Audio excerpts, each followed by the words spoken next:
तुहा विठ्ठल बरवा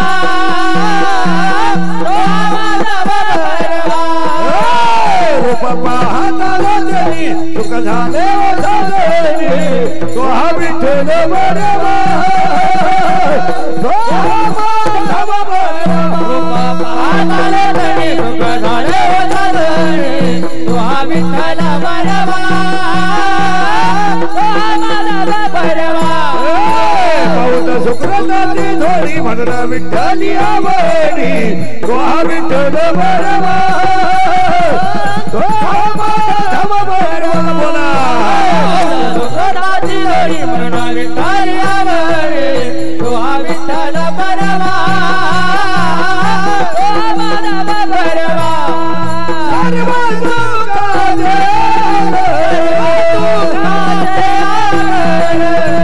सर्व सुखाचे आगर वापर खुवा देवीवर तुहा विठ्ठल बरवा तुहा माधव सर्व सुखाचे आगर वापर खुवा देवीवर तुहा विठ्ठल बरवा तुहा माधव बरवा हरे दे राम कृष्ण हरे दे राम कृष्ण हरे दे राम कृष्ण हरे राम कृष्ण हरे दे राम कृष्ण हरे जय राम कृष्ण हरे जय राम कृष्ण हरे जय देह जावो अथवा राहो पांडुरंगी दृढ भाव चरणन सोडी सर्वथा आन तुझी पंढरीनाथा देह जावो अथवा राहो पांडुरंगी दृढ भाव चरणन सोडी सर्वथा आन तुझे पंढरीनाथा मदनी तुझे मंगल नाम हृदय खंडित प्रेम शरण सोडी सर्वथा आन तुझी पंढरीनाथ गळावर हृदय खंडित प्रेम शरण सोडी सर्वथा आन तुझी पंढरीनाथ नामा म्हणे केशवराजा केलाने मचालवी माझा चरण सोडी सर्वथा आन तुझी पंढरीनाथ नाम म्हणे केशवराजा केलाने मचालवी माझा शरण सोडी सर्वथा आन तुझी पंढरीनाथ विठोबार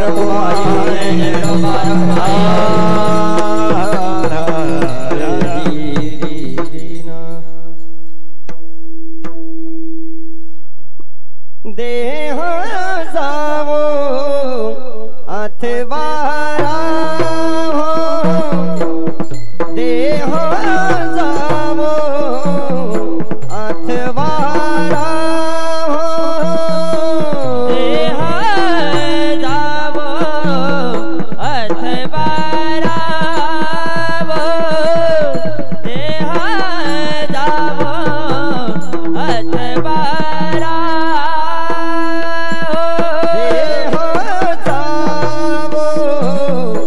अथवा राहो देह जावो अथवा राहो देह जावो अथवा राहो देह जावो अथवा पांडुरंगी दृढ भाव पांडुरंगी दृढ भाव चरणन सोडी सर्वथा चरणन सोडी सर्वथा पांडुरंगी दृढ भाव पांडुरंगी राव दृढ भाव चरणन सोडी सर्वथा चरणन सोडी सर्वथा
वंदने तुझे मंगल नाम हृदय अखंडित प्रेम नामा म्हणे केशवराजा केला नेम चालवी माझा चरण न सुरळी सडवता आन तुझी पंढरीनाथ पांडुरंगा करू प्रथम नमन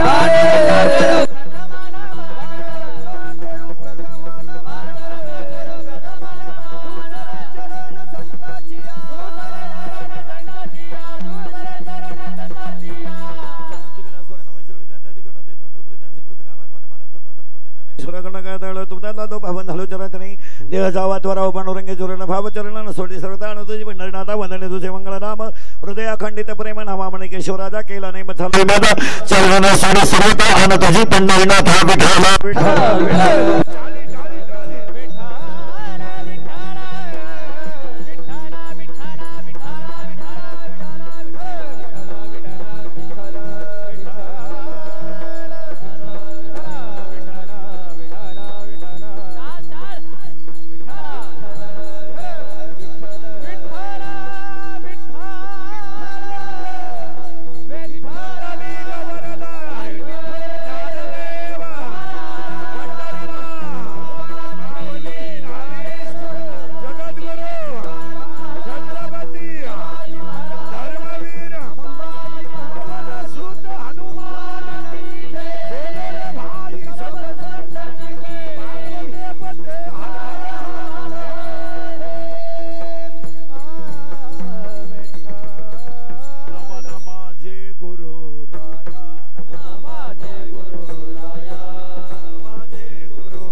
परमेश्वर परमात्मा सोडणे तो सत सदन दुसरे ते शेत निवडलेला भंग कुणाचा भंग तर शेवटच्याकडून कल्पना आहे वारकरी संप्रदायाचा पाया आहे ज्ञान कळस आहे वैराग्य विस्तार आहे नाम आणि शांती आहे खाम हा प्रश्न बाईनाबाईला विचारला तर बाईनाबाईच्या म्हणण्यानुसार संत कृपा झाली इमारत फळा आली ज्ञानदेवे रचिला पाया उभारिले देवालया वारकरी संप्रदायाचा पाया ज्ञान आहे कळस वैराग्य आहे विस्तार नाम आहे आणि शांती खांब आहे पहिलं वाक्य दुसरं वाक्य या जगातली सगळ्यात पवित्र गोष्ट कोणती असं जर विचारलं तर त्याचं एकच उत्तर आहे ज्ञान ज्ञानासारखी दुसरी पवित्र गोष्ट नाही तिसरं वाक्य या जगातली तीर्थ जर पाहिजे असतील तीर्थ तर या जगात दोन तीर्थ आहेत एक तीर्थ 9व्या अध्यायात आहे आणि एक तीर्थ 17व्या अध्यायात आहे 9व्या अध्यायात असं तीर्थ आहे जे ज्ञान गंगा पूर्ण न्हाले ते जेवता ढाले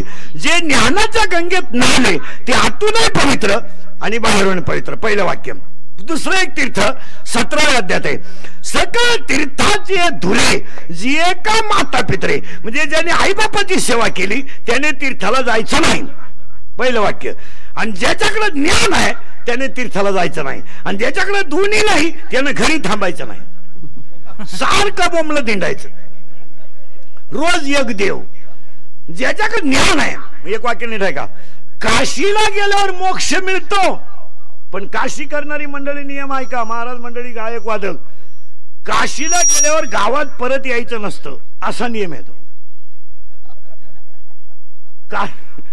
काशीला गेल्यावर गावात यायचं नसतं तिथून यायचंच नसतं असा नियम आहे आपल्याकडं काशीला जाऊन गावात आला आणि दाव्याचं खात नाही म्हणतो कान फार फोडलं पाहिजे काशीचा आणि दाव्याचं काहीच तुला जायलाच कोणी सांगितलं पहिलं वाक्य नीट आहे का ओवी असे काशीचा असा नियम आहे ओवी अशी आहे 12व्या अध्यायातली ओवी आहे शरीर वेच किजे तिथं शरीर ठेवावं लागतं त्यानं परत यायचं नसतं काशीला गेलं आता आपल्याकडे तो धंदा झालाय 5-50 एकत्र केले चलो काशी. त्याच्यात या लय धार्मिक, यांना लय हौसा पण नाही. यांना फक्त नवरा म्हणला पाहिजे नाही जायचं काशीला. का का काशी. आणि आमचा तो धंदा आहे, पैसे उरा त्या दिवस निघा त्या. उरले पैसे का बायकोला गजरा, दोन्ही काशा खुश. ती ये काशी खुश. महाराजांची भाषा बघा किती सुंदर आहे. वाराणसी गया पाहिली द्वारका. म्हणून कीर्तनाला सुरुवात झाली. पहिलं ज्ञान, त्याचा किचकट मुद्दा आहे पण फिट करून देतो. जगातली पवित्र गोष्ट ज्ञान, जगातलं सगळं पवित्र तीर्थ ज्ञान, आणि जगातलं संघ येणारी एकच इस्टेट आहे ज्ञान. म्हणून चौथा अध्यायाशी ओवी सांगतो, ते ज्ञान पैगा बरवे जरी म्हणी हाती आणावे संता या बजावे सर्वेश्वेशी. पण पुढची ओवी जरा अवघड आहे. तनु मनु जीवे चरणाशी लागावे आणि आगरगत्ता करावे दास्य सकळ. एक वाक्य लिहून ठेवा. पाणी पाण्याला कधी पिऊ शकत नाही, पाणी पाण्याला कधी पिऊ शकत नाही, आणि झाड फळाला कधी खाऊ शकत नाही. परत नाही का, पाणी पाण्याला पिऊ शकत नाही आणि झाड फळाला कधी खाऊ शकत नाही. ज्ञानाशिवाय माणूस सुखी होऊ शकत नाही. पुन्हा उलट फिरा. झाडाला किती सुंदर फळे होऊ द्या, खाणारा दुसरा लागतो. वड्याला किती सुंदर पाणी वाहू द्या, पिणारा दुसरा लागतो. देवाने एकट्यानं किती भक्त्या करू द्या, भक्ताशिवाय त्याला किंमत नाही. आणि त्याला म्हणा कर एकादश, होऊन दे तुझं. देवाला म्हणा तू एकट्याला एकादश कर, करू शकत नाही. देवाची एकादश करण्यासाठी कोणीतरी पाहिजे, वड्याचं पाणी पिण्यासाठी कोणीतरी पाहिजे, फळ झाडाचं फळ खाण्यासाठी कोणीतरी पाहिजे. तसं ज्ञान जर बरोबर नेलं तर बरोबरच नेता येतं. म्हणून एक शब्दाची बा ज्ञान देव. इंग्रजी 12 खडीत 26 अक्षर आहे, ए टू झेड. पण मराठीत 52 आहे. इकडं 26 आहे, तिकडं 52 आहे. इकडली सुरुवात पहा, ए फॉर एपल, पण शेवटलंय कठीण आहे, झेब्रा. हो, A for Apple, J for zebra. म्हणजे फळापासून तर प्राण्यापर्यंत झेब्रा प्राणी आहे. पण इकडं तसं नाहीये. इकडं म्हणजे पासून तर ज्ञानोबापर्यंत ज्ञान. इकडली उजळणी, इकडली 12 खडी कशी, पहिलं आणि शेवट ज्ञान. म्हणजे आईपासून तर ज्ञानापर्यंत, ऍपल पासून झेब्र्यापर्यंत. झेब्र्यापर्यंत मग त्याच्यावरून झिपरा शब्द निघला. मग ओवी पण हाताने ढायका. म्हणून तो ओवी ये मराठीची ये नगरी ब्रह्मविद्येचा सुकाळू करी. आणि अजून एक ओवी आहे, माझा मराठाची बोल कौतुके अमृतातेनी पैजा जिंके. फुकट नाही रे. मराठी भाषा सगळ्यात अवघड, सगळ्यात अवघड. इंग्लिशला काय, काना नाही, मात्र नाही, उकार नाही, वेलांटी नाही, रस्व नाही, दीर्घ नाही, काहीच नाही. लहान आले पोरानं सावध बसा पटकन. पप्पाचं आणि मम्मीचं भांडण झालं. स्पीड मध्ये कोण बोलतं घरात सगळ्यात जास्त? मम्मी. जोरात बोला. कोण? मम्मी. करेक्ट. आणि भामट्यावानी खाली मान घालून कोण ऐकतो? पप्पा. करेक्ट. मग आपल्या घरात भामटा कोण? पप्पा. करेक्ट. आणि घरातला हेडमास्टर कोण? स्पीड मध्ये बोलती बाई. बरं, बाई माणूस बोलायला लागले, आकारण उकारण वेलांटी नाही ना. मग आम शब्द काय काय सांभाळू मी, काय काय सांभाळू? तुमची आई सांभाळू का, तुमचा बाप सांभाळू का, तुमची बहीण सांभाळू का, तुमचा भाऊ सांभाळू, शेती सांभाळू का, कांदे सांभाळू का, चिवड्या सांभाळू का, वांगे सांभाळू? गार झाला गडी. तो म्हणला तू काहीच सांभाळू नको, फक्त तोंड सांभाळ. तू फक्त तुझं तोंड सांभाळ, मी सगळं सांभाळतो. पोरानो, मम्मी सगळं सांभाळती पण सगळं सांभाळती पण तोंड सांभाळत नाही. नंतर त्याला काना मात्र उकार नाही. मराठी अवघड आहे, इंग्रजी सोपी आहे. आता उलट फिरायचं आपल्याला बरं का. अभंगाचं करंट लावून देतो. करंट लागलं म्हणजे तुम्हाला सोपं झालं, मलाही सोपं झालं. पवित्र गोष्ट ज्ञान. पुन्हा सावध राहायचं बरं का कीर्तनाला. पवित्र गोष्ट ज्ञान, जगातलं तीर्थ ज्ञान, आणि संघ येणारी गोष्ट ज्ञान. आता पटकन बोलत जायचं, आपल्या कीर्तनाला बोलत जायचं. असं भामटेवान नाही बसायचं. यसला यस, नोला नो. पटलं तर हा म्हणायचं, नाही पटलं तर नाही म्हणायचं. आपल्याकडे नाही लय उत्तर आणि हा लय उत्तर. एखादा मला पटलं नाही त्यालाही उत्तर. हा, फक्त आज देता नाही आला, अभ्यास कमी असल्यामुळे महिन्यानं देणार पुस्तक, उलटे पालटे करून देणार, पण देणार. भामटेवानी कीर्तन ऐकायचं नाही. यसला यस, नोला नो. पटकन बोला. कटेवर हात आहे, विट्यावर उभा आहे, तो जगाचा बाप आहे. फायनल बरं का, आता डोकं नाही लावायचं. दुसरं वाक्य, कटेवर हात आहे, विट्यावर उभा आहे, राजस आहे, कुमार आहे, मदनाचा पुतळा आहे, सुंदर ते ध्यान आहे, तो निर्माताही आहे, सांभाळणाराही आहे आणि संपवणाराही आहे. एक पुढचं वाक्य, कटेवर हात असणारा विठ्ठल हा राजाचा रंकाही करू शकतो, रंकाचा राजाही करू शकतो, रात्रीचा राजा सकाळी रंक करू शकतो. एकच वाक्यात उत्तर, रामाचा बाप पुत्र शोकाने मेला आणि जटायू रामाच्या मांडीवर मेला. वाचा पोथ्या. आता उलट आहे का बरं का, रामाचा बाप बायकोच्या मांडीवर मेला आणि जटायू रामाच्या मांडीवर मेला. आता उलट आहे का, रामाचा बाप बायकोच्या मांडीवर मेला आणि रामाची बायको पळवणारा रामाजवळ मेला. रावण मारायला रामाच्या जवळ आणि रामाचा बाप बायकोच्या मांडीवर. राजाचा रंकाही होऊ शकतो, रंकाचा राजा होऊ शकतो, काही होऊ शकतं आणि हे एक जणच करू शकतो, देव. बस, पुन्हा डोकं नाही लावायचं. आता पुढचा प्रश्न आहे, म्हणजे याचा अर्थ जगात देव आहे. बोलत जायचं कीर्तनाला, भामटेवानी बसून आजारी तुम्ही नाही, मग ते खर मरीत काम नाही. बोललं तरच आपलं कीर्तन कळतं, नाही तर फक्त पंगतच काम येईल ती. आता ऐका, या जगातला प्रत्येक जीव, शब्द नीट आहे का, या जगातला प्रत्येक जीव तो ब्राह्मण असेल, क्षत्रिय असेल, वैश्य असेल, शूद्र असेल. 18वा अध्याय, ऐसे पुससी वर्ण जरी कोण, ब्राह्मण क्षत्रिय वैश्य शूद्र जाण. 4 वर्ण आहेत, ब्राह्मण क्षत्रिय वैश्य आणि शूद्र. 4 वर्ण आहेत पण 4 भक्त आहेत. ऐका भक्त. 7वा अध्याय, पहिला अर्थ जाणी दे, दुसरा जिज्ञासू जाणी दे, तिचा अर्थार्थी जाणू दे, ज्ञानिया तो चौथा. म्हणजे भक्त किती झाले? 4. अर्थ, अर्थार्थी, जिज्ञासू आणि ज्ञानी. भक्त झाले 4, वर्ण झाले 4, ब्राह्मण क्षत्रिय वैश्य शूद्र. नियम असा आहे, ब्राह्मणाने शेती करायची नाही, नियम नाही. त्याने डोक्यानं पोट भरायचं, त्याने इकडे डोकं लावायचं नाही. आता उलट ऐका, ब्राह्मणाने मंत्र उच्चारायचे आणि त्याच्यावर त्यानं पोट भरायचं. आपण तसं नाही करायचं. आपण कसं करायचं ऐका, ओवी ऐका. किंबहुना कृषी जिने गोधने वर्तून जियावे. आपल्याला 8 अशी घातली. आपण कसं जगायचं बा, ब्राह्मणाने ज्ञानाने पोट भरायचं, बाकीच्यांनी कसं भरायचं ऐका. आपल्यासाठी ओवी 18व्या अध्यायात, अध्याय नंबर 18, ओवी नंबर 880. ओवी पहा कशी आहे. किंबहुना कृषी जिने गोधने वर्तून जियावे. त्यानं काळ्या आईची सेवा करायची, गोठ्यातल्या गायीची सेवा करायची, काळ्या आईची सेवा करायची आणि गाई पाळून बैल पाळून त्याने पोट भरायचं. आता पण तुम्हाला प्रश्न आहे, वर्ण 4 आहेत, वर्ण 4 आहेत, खाणी 4च आहेत, जारद, स्वदज, अंडज, उद्भिज आणि भक्तही 4 आहे. पण माझ्या तोंडातलं वाक्य असं आहे, या जगातला प्रत्येक जीव भगवंताचा अंश आहे. हा म्हणा नाही म्हणा. फायनल. मग महिला मंडळ उत्तर द्यायचं पटकन पटकन पटकन. तुम्ही देवीचं रूप आहात का? हा म्हणा नाही म्हणा. आपल्याकडे ते चालत नाही, डळमळीत नाही. यसलं येस, तुम्ही देवीचं रूप आहात हे वाक्य जर तुम्ही म्हणत असाल तर सासऱ्याचा छळ करणारं देवीचं जागृत ठाण कोणतं? सासऱ्याला उपाशी मारणारं देवीचं जागृत ठाण कोणतं?